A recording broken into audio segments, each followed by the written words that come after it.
Welcome to another episode of the Me and Money podcast. We're here today to continue our estate planning marathon, shall we call it? We're going to talk healthcare power of attorney, or I guess the other documents we're going to get into, just the package of maybe healthcare documents that you should be considering with your estate. But before we get to that, Elliott, how are things going over in your world? It's good. I'm loving the weather here. There's less humidity, so I can actually go outside and be in a pleasant environment. I know. I love chatting with you, but I closed my window because I didn't want noise from outside, and I'm kind of upset about it. So, Same. yeah. Well, let's get going, shall we? Yeah, I guess we'll just start like broadly, Elliott. What is a healthcare power of attorney? Like, why should people have one? Yeah, so this comes into play if you are injured or hospitalized in a way and you can't communicate your care. You can name someone to make decisions on your behalf. So it's a big, important document that if you're unable to make your own healthcare decisions, someone can actually step in and make those for you, and hopefully do it in a way that reflects your wishes and what you would want to have done. And I think we're going to talk a little bit more about that, hopefully carry out your wishes and how best to actually make that a reality. Because as we were talking about, Matt, it's not always as clear cut in the document. Sometimes it's a checkbox of yes or no, or I want this, I don't want this. But there's a lot that lives in the gray side of healthcare that's not so much black and white. Yes. And I think this one, last episode we talked about financial power of attorney. I know that's your favorite document, but I think if I had to pick a most important one outside of just like a will, I think this one to me is more important. Okay. I mean, usually, right? Because when you're in a not so great situation, like usually it is healthcare related, right? Like, Yeah. I don't think there's a financial situation that's going to cause the trigger of financial power of attorney, right? But this one, I feel like there's a lot of room to go wrong. And unfortunately, it usually pertains to like you living or dying. So it kind of is life or death, right? Yeah, definitely. Yeah. Yeah. So I guess, when people are thinking about this, Elliott, like what are some of the bigger things that, or maybe more common things that people would see in these documents? I mean, the big thing, and we just talked about it, but like who you're actually naming. I think that's one of the most important things. And also listing successor people. So if your primary person is not there, cannot be contacted, doesn't want to serve that role, you actually have some backups. And I know some people like to list two people, and maybe that's the only two people you trust in the world, but I am a big fan of backups just because we don't know what life is going to bring. And so I'm one of those people where I'll list five people. I don't know if necessarily I want the fifth person to actually do things for me, but I want them to have that option as opposed to I don't know who it goes to at that point making decisions. So that's the primary thing to think about is who's going to take over for you, and do they actually have the knowledge of what you would want to have done, which we'll talk about in a bit. Yeah. What else do you see in those documents, Matt? Or what else do you find important with that? Yeah, I want to stay there for a second. And this is such an interesting thing. I actually had a client make this comment a few years ago, and ever since they said it, it just really stuck with me. But I'm actually a big fan of encouraging my clients and just people who are getting these done for the first time or just need to go revise them to have two people in some case as like that first line of defense. Especially I see this more with like elderly folks, and I think back to how it went with my grandma when she had a stroke. Like, I really think there should be two people there collaboratively making decisions. If there are siblings or multiple children or whatever, like, because it's very isolating. Number one, to have to make that decision on your own. There can be a lot of outside pressure on that individual to make a certain decision. And I think the bigger the family, like the more complicated this can get. But also like going through the grief process, right? It can be really challenging if you're the one who made that decision and maybe not everyone was on the same page. So it's almost like shared, I guess, grief, right? Or shared guilt, maybe. Sure. Guilt's not the word I want to use, but I think you get what I'm saying, where having someone that you can, I guess, actually empathize with and having made whatever decision you made together, I think that's really important. Interesting. So I'm going to take the other side of that. This is a point that I think you and I disagree on, which is fine. But I actually like naming one person. I don't like the other alternative, in that you have two people who may disagree. And then how do you decide on a plan of care? If there's two people who are named, can they act independently? How does that work if one's not there and one is, or if they're both there? For me, I've seen that come up with conflicts. And then, we both have wives who work in healthcare. And I'm sure you've heard horror stories about hospitals of families disagreeing on plans of care. Yes. I know I have. And so it's one of those things where I hear those and I'm like, I don't want that. I want one person to live with that decision. So I think that's important to know your family and like, is that a good decision or not under the stress of whatever it will be in the hospital? Yeah. But that's an important point to bring up. Well, and that's a good point. And I think as we get into more of the discussion today, right, like how it's not really, I mean, it can be very black and white, right? Yeah, definitely. But there can also be more context added to these documents. And in that case, I'll play a little bit of, bringing it back to my side here and push back on your thoughts a little bit. Yeah.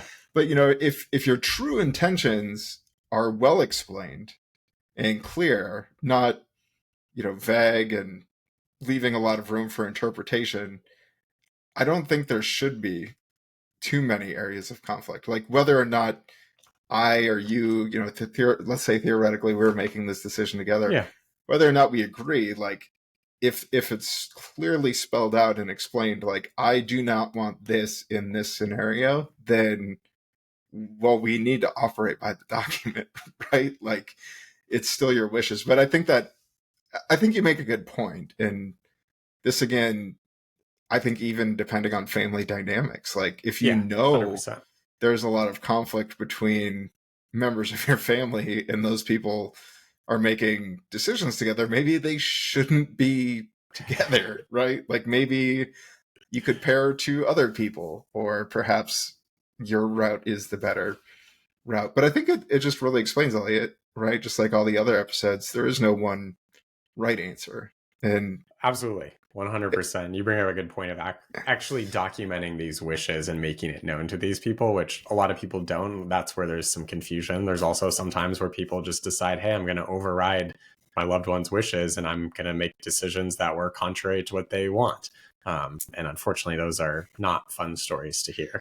No. And two, right, I think to expand even the theoretical range of possibilities, right? Like maybe two siblings are in very different financial spaces, and one is maybe banking a little bit more on, say, inheriting that money instead of someone else. Like, but that's a real dynamic, right? Like we have to, absolutely.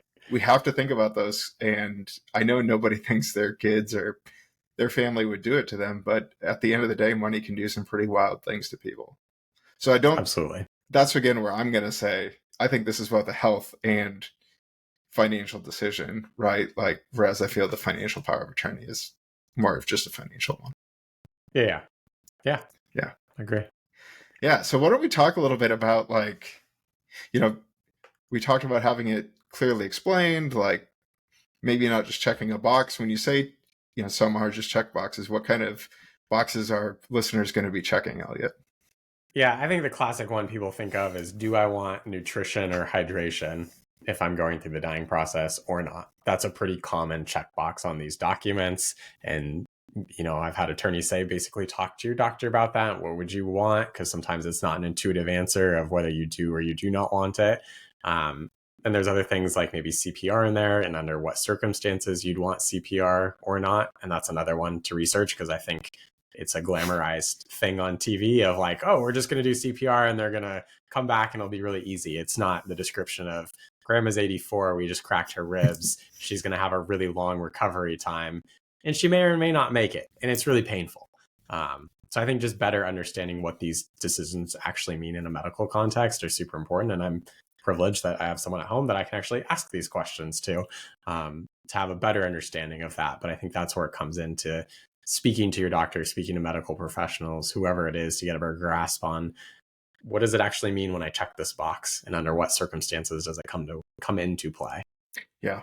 Yeah. And I think that goes for, a lot of just the medical terminology. Like we both have spouses in the healthcare field. Like we probably know more than most people, or at least we hear these terms more, but I still have no clue. Like with some of this stuff is. And not necessarily in the documents, but I think you get what I mean. Like, Yeah. we were just looking at some templates before this episode, and it's like, well, what exactly does that mean? Like, what is that question? Or are there procedures you don't want done? It's like, well, I don't know. Like, I don't even know what the long list of procedures probably is. Like, how am I supposed to know? And I think too, unfortunately, with a lot of these documents, like when there is kind of that critical life event or critical health event, like that's usually the carrot that gets people to go and get these documents done. So if you are facing that and you came across this episode, I think it's just really important to talk to your medical team or your loved one's medical team and really understand, like, okay, what is the prognosis? Like, what are our courses of action here? What sounds like something we may want to pursue to help beat this or not? And really just making sure, like we talk about aging well, right? In retirement, like, Yeah. you know, getting care provided for well is really important too. Yeah. And hopefully you're doing these documents in advance, but if you're not and you're in a hospital setting already, you might go through some of these documents with those medical providers there to update that or reflect the new diagnosis, new prognosis, whatever is happening to go through it. Yeah. Yeah. Another one I think is always interesting in terms of like a conversation with clients is, like persistive vegetative state, or how long do you want to be in a coma? Like those are, I mean, they're really hard scenarios to even think about. Like, yeah, what would you do in that situation? But I think those are even interesting on the templates too, because some will say like, if I'm in a coma for X amount of time, or if I'm unexpected to come out of the coma, well, it's like, well, how long, right? Like, yeah, does that mean the doctor's not expecting me to come out of coma for 3 months or 12 months or 2 years? Like, what does that even mean? And I think especially, the biggest fear for a lot of people who are in caregiving situations, and Elliott, you can probably speak to this better than I can because you've certainly lived it out and you work with a lot of those people, but there is kind of that ticking clock of like, are they going to run out of money? I know that yeah, was some of the conversation, like when Allison's grandma passed away this winter, like memory care and all these things, it is kind of a ticking clock. And it's like, how long does this go? Right. So what yeah. has your experience been just in having those conversations with clients, or what are you seeing in that space? Yeah, I think it's one of those things where it depends on the person and quality of life, like what they want to have done. Because you can run out of money, and assuming you're still unhealthy and you qualify for Medicaid and you go through that, that is sort of the default option that a lot of us are on. Um, one of the best things I think I did is I wrote up a document. It's not legally binding, but I attach it to my healthcare stuff to talk about what I want quality of life to look like. So it at least gives them a framework that they could talk with medical providers about to say how likely it is that I could do this or I could do that. And how does that look? And I encourage folks to just either have a conversation or write down some things to attach that to it. Again, not legally binding, but it gives sort of a roadmap as opposed to this check the box topics where it's like, is quality of life still good? Am I running out of money? Am I a burden? How does this work? Am I still happy, or is my loved one still happy? What does that look like? It's not perfect, but I think it's an improvement on, again, check the box type situation. Yeah. Yeah, it is. It is important. And unfortunately, it's only something that we can do ourselves, right? Like, it is hard sometimes to go get those documents done or find the energy and the time to go do that. But we are the only ones who can make these documents for ourselves, right? Yeah. And then if you're a caregiver for someone else, and maybe inspiring the conversation, bringing it up, maybe you are sort of a pest to say, hey, let's have a conversation about dying and caregiving and what this looks like and why it's important, and reframing it of, I want to carry out your wishes so you can live a really good life at the end of life. Because the default tends to be not so good and a lot of confusion, right? We don't want that. So, bringing up these conversations, going, what would quality of look like in this situation? Would you want this to happen if this happened? And just playing through some of those scenarios. Again, you're not going to think of all of them entirely, but if you can think about like, if I could sit in front of the TV and be fed through a tube and still have conversation, is that good? if I can't have a conversation, but I can still watch TV and I can still sort of interact with eyes and hands? Is that like thinking through those scenarios? And I know it's not a fun thing to think through, but I think it's one of those necessary things because, again, we're all probably going to reach a point where we're not going to have the same faculties we had a decade or two ago. And trying to figure out what's appropriate for you and for your loved one who's providing that care, that can be a real gift and a blessing. Yeah, absolutely. And, again, the main document we're talking about today is that healthcare power of attorney. But, even you and I, again, were having this conversation beforehand. There are some supplemental pieces that come along with this document. Sometimes they're baked right in on some templates, depending on how attorneys draft them, or states. A lot of states have free resources. You can just do like insert your state power of attorney or healthcare power of attorney. What are some other pieces out there, Elliott, that people should be thinking about or should make sure are wrapped into their healthcare power of attorney?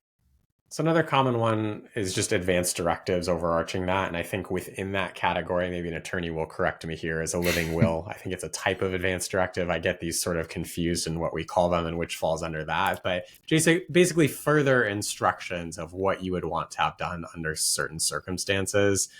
Maybe we'll come back to that. But also some people will fill a POLST form, physician orders for life-sustaining treatment, that gives a little more, like if you're maybe closer to death or older, it gives a little more insight into things like CPR and other things that you'd want to have done.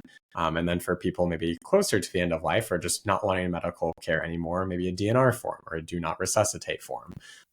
So those are ones as you age are really important to have conversations about. My dad redid a POLST form every few years or so during his cancer journey. And I went back and looked at them. They did change a little bit depending on how life was going and what his prognosis was like. Never completely filled out a DNR form, I think, from what I recall. Probably should have at certain points, but my dad was a fighter, better or for worse. But there's a lot of good circumstances where you'd want a DNR form. Yeah. Potentially on your values, I should say. Yeah. And I really do want to, hammer home what Elliott's saying there. Like, whatever you hear in this podcast, like, please, please, please verify with your state. Like, we were even looking at the state of Wisconsin templates, and like the living will had some questions in the power of attorney, but not all of them. So they're technically two different things. And then the advanced directive or letter to a physician was like a different subset of questions. So I think here more is better, right? Like, the more context you can provide and the more of these templates, if you have multiple in your state, you can do, like, that's probably best. Don't let best get in the way of good, though, and just having something. So, I think that's really important. But generally speaking, the more context you can provide as to what your wishes are, the better. And Elliott, I know we were looking at some other templates. Like, I really liked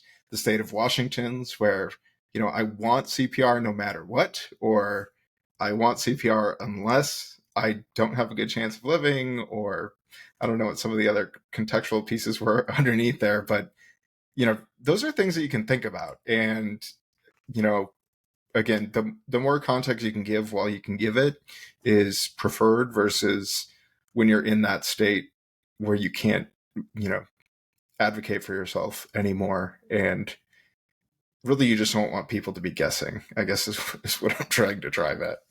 Yeah. And that's really why I liked this Washington State one that we pulled up. It's by the Washington State Medical Association, and it's an advanced directive. And they have a section says, consider sharing the following, be specific, add pages if needed, cross out any sections you prefer not to complete. And it talks about those wishes. Like, what do you love to do mentally and physically that you can't imagine living without? What do you value most in your life? What provides you support, comfort, and strength during difficult times? It gives some examples. If you are familiar with medical treatments, are there medical treatments you would want or not want?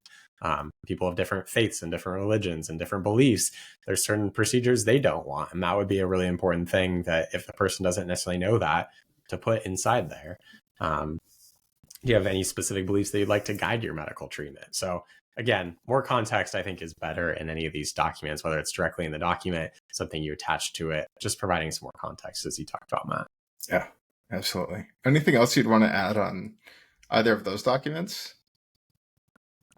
I don't think so. I think just to reiterate what we already said, like talk to your medical provider, talk to an attorney, talk to people you trust about this so you get familiar with your state and what you want to have happen in your own life.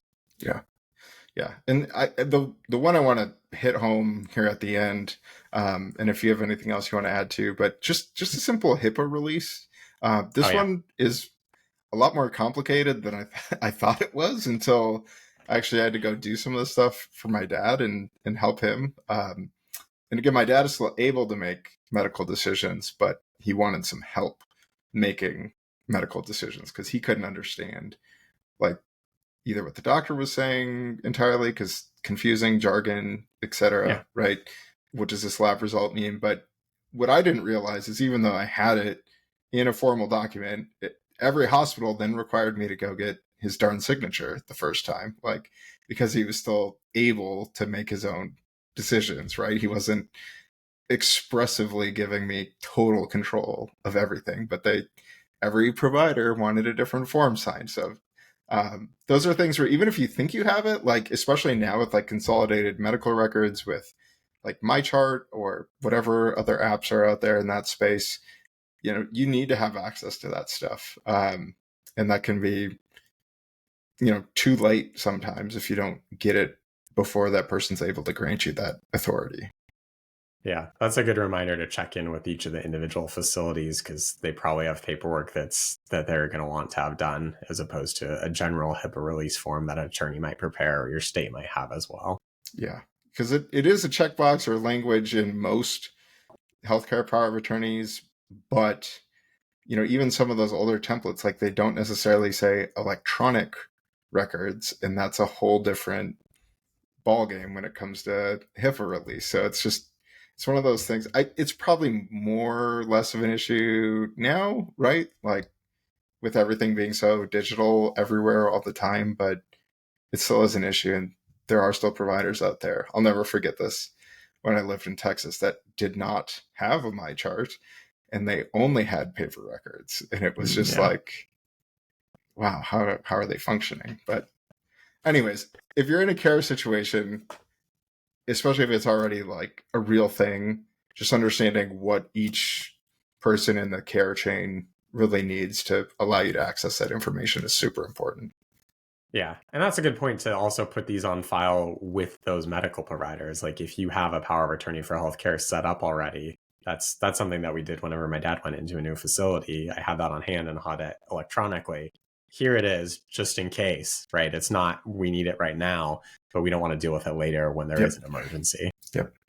Yeah. So the big themes here, like be as detailed as possible, be proactive, as in if you're having questions or don't know the answer to some of these questions, really good time to revisit. I guess one other thing, Elliot, like how would you like approach having these conversations with the people you're putting in place? Like, do you have any, because it is kind of a weird thing, right? Like sometimes it can be scary to ask people or uncomfortable.